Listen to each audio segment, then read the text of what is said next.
దేవుని గురించి పాడాలి. ఎందుకో ఆయన గొప్ప దేవుడు, ఆయన సత్యవంతుడు, ఆయన నీతిమంతుడు, ఆయన ధవలవర్ణుడు, ఆయన రత్నవర్ణుడు, ఆయన 10,000 పురుషుల అవలేలుగా అతన్ని గుర్తుపట్టవచ్చు. ఎందుకో ఆయన సత్యమంగళ దేవుడు, ఆయన నీతిమంతుడు.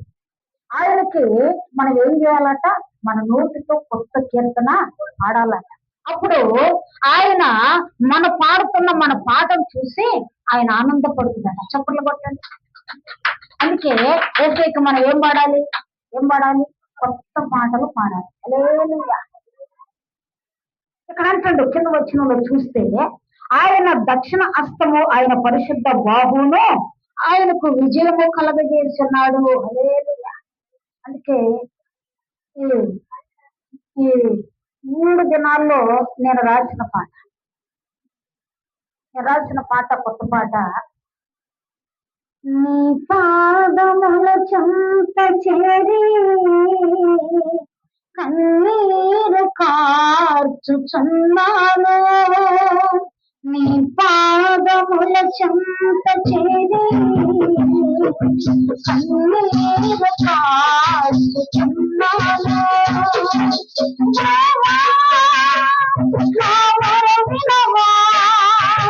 నా ప్రార్థన ఆలకించవా,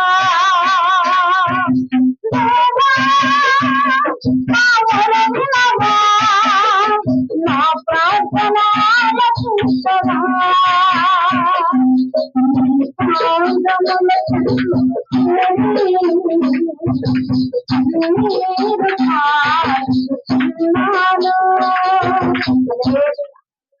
బాగుందా పాట? ఎప్పుడట రోజు మనం కొత్త కీర్తనలు పాడాలి. హల్లెలూయా. మనం పుట్టక ముందు పాటలు కాదు, మనం పుట్టినాక ఎప్పటియో పాత పాటలు కాదు. ఎవరు చెప్తున్నారు ఇక్కడ? నేను చెప్పట్లే. ఎవరు చెప్తున్నారు ఈ మాట? దేవుడే ఏమంటుందంటే, నేను గొప్ప కార్యాలు మీకు చేస్తున్నా కనుక మీరు కొత్త కీర్తన పాడుడి. హల్లెలూయా. కొత్త కీర్తన పాడుడి. కొత్త కీర్తన అంటే ఏంది? కొత్త పాట పాడుడి. నా నామాన్ని ఎక్కువగా మీరు గణపరచండి. మీరు పాడుతుంటే నేను ఆనందపడతా, మీరు నాట్యం ఆడుతుంటే నేను సంతోషపడతా. మీ నోటితో నన్ను దేవుడని మీరు ఒప్పుకొని నా నామాన్ని మీరు గణపరుస్తుంటే నేను ఆనందంగా గంతులేస్తా. నిజంగా మనం ఆరాధన చేస్తుంటే కోట్ల దేవదూతలు యేసయ్యని పరిశుద్ధుడు పరిశుద్ధుడు పరిశుద్ధని మానక ఎప్పుడు ఆగలేదట. రాత్రి పగుళ్ళు మన మనుషులు కనుక మనం రాత్రి నిద్రపోతాం, పగలు లేస్తాం. కానీ దేవదూతలు ఏ రోజు నిద్రించినట్టు బైబిల్ గ్రంథంలో లేదు. కానీ దేవుడు ఏ రోజు ఆయన కన్ను మూసుకొని నిద్ర పడుకున్నట్టు లేదు.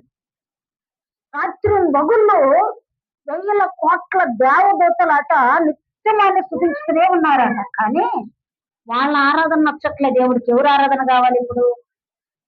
ఒక చోట యాకోబు ఒక మాట అంటాడు, పురుగు వంటి యాకోబు నీవు నా సొత్తు. అంటే దేవుడు మనల్ని జ్ఞాపకం చేసుకోవడానికి ఒక పురుగులాగా కూడా దేవుడికి మనం అగపడతామా? అంత గొప్ప దేవునికి ఒక చీమంత కూడా, ఒక నలుసంత కూడా మన జ్ఞాపకం రాకూడదు. ఎందుకంటే ఆయన చాలా గొప్ప దేవుడు. ఆయన మనల్ని జ్ఞాపకం చేసుకున్నాడు. కానీ మనం ఆరాధన చేస్తుంటే మనల్ని జ్ఞాపకం చేసుకొని మనం వాడుతున్న పాట మనసారింటండట. చప్పట్లు కొట్టండి. ఆయన పాదాల దగ్గర చేరి మనం కన్నీరు కారుస్తుంటే దేవుడు అట మన దగ్గరకు వచ్చి చిన్న పిల్లల్లాగా కూర్చుంటాడు. ఎప్పుడట?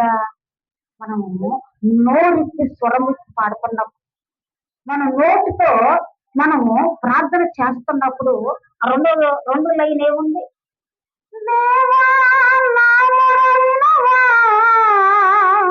నా ప్రార్థన ఆలకించవా,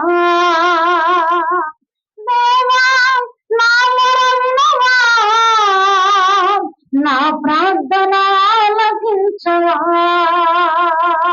నీ పాదముల చెంత చేరి కన్నీరు కార్చుచున్నాను.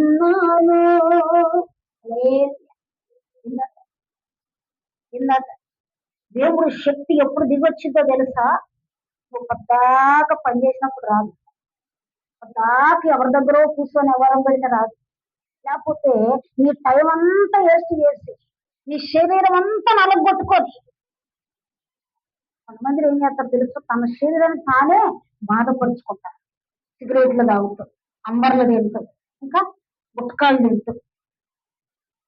మా బంధువుల్లో మా చుట్టంలో ఒక ఆయన ఉన్నాడు. చిన్నప్పటి నుంచి కూడా అంబర్ తిని తిని తిని ఇక్కడ పెట్టేదంట. ఎక్కడ పెట్టేది? కొంచెం తినేది, కొంచెం మింగేది, కొంచెం ఊసేది, కొంచెం ఏం చేసేది, దవల్లో పెట్టి ఇక్కడే ఉంచుకొని అది రోజుకు రోజు రోజుకు రోజుకు అందరు చెప్తుంటే నాకు చాలా సీనియర్. కొంతమందికి సుఖ సర్వీస్ ఉంటుంది, కొంతమందికి బేడీల సర్వీస్ ఉంటుంది, కొంతమంది తాగుడు సర్వీస్ ఉంటుంది. అన్నం తినకుండా తాగుతారు. నువ్వు కేగులు ఎండిపోయి గుండె ఆగిపోయి చచ్చిపోతావు అంటే, వామ్మో నేను ఎప్పటి నుంచో సీనియర్ని, చిన్నప్పటి నుంచి నేను తాగుతాను, నా గుండెకి ఏమి కాదంటారు. కానీ కొన్నాళ్ళకి ఆ గుండె పాడైంది. సిగరెట్ పెట్టి మీద ఏమంటుందో తెలుసా? ఇది హానికరం, ఇది త్రాగితే మీకు భయంకరమైన వ్యాధులు వస్తాయని దాని పైనే రాసి పెడతారు. అయినా అది కొనుక్కొచ్చుకొని తాగంది ఆగదు. ఇప్పుడు ఆయన అంబర్ తిని తిని తిని తిని ఇక్కడ పెట్టుకొని కొన్నాళ్ళకి ఇక్కడ నొప్పి వస్తుందని హాస్పిటల్కి వెళ్తే అప్పుడు వాళ్ళు ఏం చెప్పారో తెలుసా? దీనివల్ల మీకు క్యాన్సర్ ముదిరిపోయింది. దీనివల్ల మళ్ళీ ఇంకోటి తెలుసా? అటువైపు ఇటువైపు బయటికి రంధ్రం పడదు, ఏడు పడితే రంధ్రం పడదు. ఎక్కడ ఎక్కడ చెప్పండి? బొగ్గకి.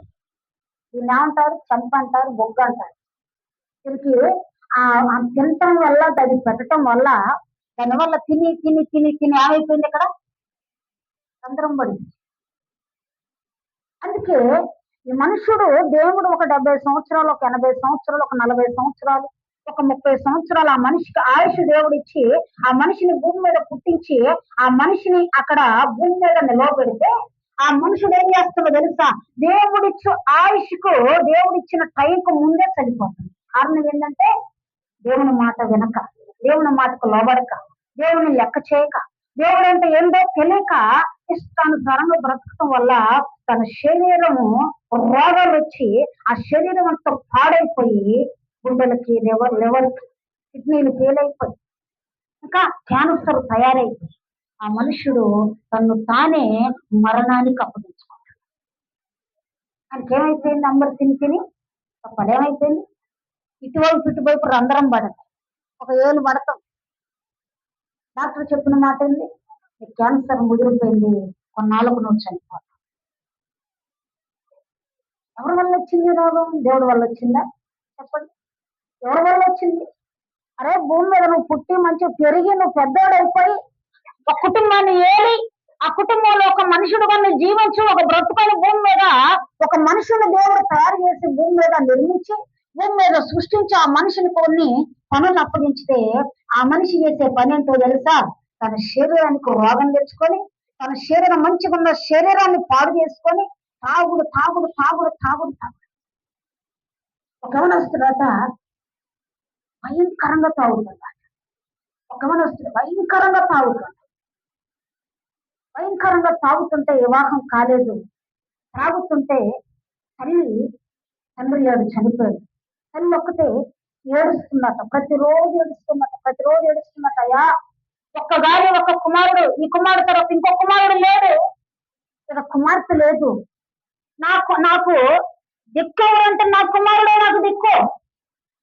ఎక్కడ తాగితే అక్కడ పడిపోతుందట. ఆ యవనస్తుడు పడిపోతుంటే ఆ టైంలో తల్లి యేసు క్రీస్తును చిన్నగా నమ్ముకొని, ఎవరో చెప్తే నమ్ముకొని ఆయన మందిరానికి వస్తూ ప్రతి ఆదివారం 3 గోడ్ల మందిరంలో ఏడ్చేదట. మందిరంలో పెద్దగా ఏడ్చేదట. ఆ తల్లి బాధ ఎవరికి తెలియదు, బయట వాళ్ళకి ఏం తెలిసింది? ఎందుకమ్మా నువ్వు ఎలా ఏడుస్తున్నాడు మందిరంలో ఎవరన్నా అడిగితే ఆమె చెప్పే మాట ఏందో తెలుసా? నా కొడుకు జీవితాన్ని నా దేవుడు మారుస్తాడని నేను ఏడుస్తున్నాను. నేను చెప్తే నా కొడుకు వినట్లేదమ్మా అని మందిరానికి వెళ్ళి ఇంటికి వస్తే ఇంట్లో అన్ని పగలగొట్టుండేదట. ఏముండేదట ఇంట్లో? టీవీ, కూలరు, ఇంకా ఫ్రిడ్జ్, విలువైన వస్తువు. అవి కొనాలంటే ఎంత కష్టం మీరు చెప్పండి? ఎన్ని రోజులు కష్టపడితే వస్తాయి? తాగి తాగి ఎక్కడ పడితే అక్కడ పడిపోయేదే కాక ఇంటికి వచ్చి అన్ని పగలు కొట్టేవాడు. అయితే ఒక రోజు తాను భయంకరంగా తాగి రోడ్డు పక్కన పడిపోయింది. అందరూ చూస్తున్నారు కానీ ఎవరు తనని లేపట్లేదు, తనకి మంచినీళ్ళు ఇవ్వట్లేదు. అయ్యో ఈ పిల్లోడు ఎందుకు పడిపోయిండో, వీడు తాగి పడిపోయింది, వెళ్ళి లేకపోతే అని కొంతమంది అసహించుకొని వెళ్ళిపోతే ఆ టైంలో భయంకరంగా పడిపోయాడు. నైట్ అయిపోతే అప్పుడు కొన ఊపిరిలో దాహమై ఉదయం పడిపోయాడు. కొన ఊపిరిలో దాహం అయిపోతే నోరు ఎండిపోయింది. ఎవరు చూసేవారు? ఆ తల్లి అప్పటికే చాలా ప్రాంతాలు తిరుగుతుంది, దొరకట్లే, ఎక్కడ ఉన్నాడో తెలియట్లే. ఆ తల్లి ఏడుస్తుంది, అయ్యో అయ్యా నా కుమారుడు దొరికించయ్యా, నా కుమారుడు దొరికించయ్యని ఏడుస్తుంది. చీకట్లో ఎక్కడో రోడ్డు పక్కన పడి ఉన్నాడు. అప్పుడు ఒక్కటే వెళ్ళి చూస్తే తన కుమారుడే. ఆ టైంలో ఇటువైపు తిప్పి కొన్ని మంచినీళ్ళు వేసుకొచ్చి పోస్తే లేవగానే ఏం కక్కుతుందంట, బ్లడ్ కక్కుతుందంట. లేపింది, కూర్చోబెట్టింది. బాగా ఎండిపోయిండు, బక్కగా అయిపోయిండు మనిషి. అప్పటికే చాలా సంవత్సరాలు బట్టి తాగుడు, భయంకరంగా తాగుడు. ఇక భోజనం చేసేది లేదు, మంచినీళ్ళు తాగేది లేదు, శ్రేష్టమైన ఆహారం తినేది లేదు. ఆ కుమారుడు భయంకరంగా బ్లడ్ కక్కుతుండట. లేసి ఏం చేస్తాడు, తల్లి చూస్తుంటే భయంకరంగా బ్లడ్ కక్కుతుంది. అప్పుడు ఆ తల్లికి భయం పుట్టి నా కుమారుడు చనిపోతాడు అని చెప్పి అటు నుంచి అటే హాస్పిటల్ తీసుకొని వెళ్ళిపోతే అప్పుడు డాక్టర్ చెప్పిన మాట ఏంటో తెలుసా? ఇదిగో నీ యవ్వన జీవితం అంతా నువ్వు పాడు చేసుకున్నావు, నీ శరీరానికి రోగం తెచ్చుకున్న నీవే కనుక 3 దినాల కంటే ఎక్కువ నువ్వు బ్రతకవు. ఏం చెప్పింది డాక్టర్? 3 దినాల కంటే నువ్వు ఎక్కువ బ్రతకవు. అప్పుడు తల్లి ఆ డాక్టర్ గారు పాదాల మీద పడి ఏడుస్తుందటయ్యా, ఈ కుమారుడే నాకు ఒక కుమారుడు, ఆడపిల్లలు లేరు, ఇంకా మగవాళ్ళు లేరు, నాకు నా భర్త లేడు, 9 సంవత్సరాలుగా చనిపోయిండు. చిన్ననాటి నుంచి ఈ కుమారుడే నాకు దిక్కని నేను పెంచుకుంటాను.